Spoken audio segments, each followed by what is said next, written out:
Bonjour et bienvenue dans ce nouveau tutoriel Tableau pratique où nous allons ensemble voir les principales extensions de fichiers existantes.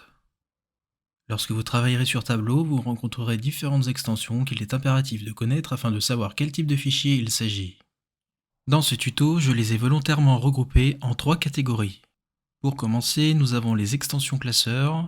Pour rappel, un classeur est la base même d'un fichier Tableau et se compose d'une ou plusieurs feuilles à l'image de Microsoft Excel.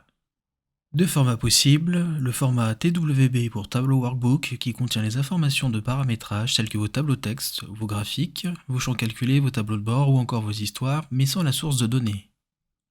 Il ne s'agit donc ni plus ni moins d'une structure. Si à ce fichier vous ajoutez la source de données, alors votre fichier sera converti en fichier TWX, ce qui a pour praticité de rendre le fichier autonome et portable sans avoir à le connecter à la source de données. Concernant les extensions sources de données, on se rappelle une source de données, qu'elle soit un fichier ou une base de données, permet d'y connecter vos classeurs tableau afin de pouvoir travailler dessus. La nomenclature reste à peu près la même avec deux formats différents, les fichiers TDS qui contiennent les informations de paramétrage de connexion à la source de données. Cette extension ne contient pas la source de données, mais peut être utilisée par plusieurs classeurs comme raccourci de connexion et vous évitez ainsi par exemple, si votre source est un serveur de ressaisir l'adresse IP, le port de connexion, le nom de la base et l'utilisateur à chaque connexion.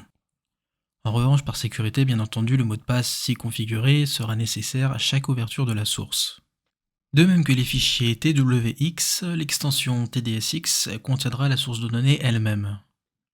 Enfin, les fichiers extraits de données sont des fichiers vous permettant de faire une photo de votre source de données à un instant T et se présentent sous format Hyper ou TDE bien que cette extension soit obsolète depuis 2018.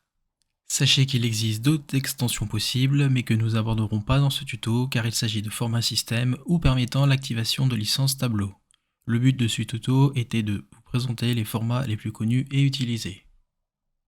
Le tuto est désormais terminé, retrouvez-nous sur tableau-pratique.com pour encore plus de contenu dédié à Tableau.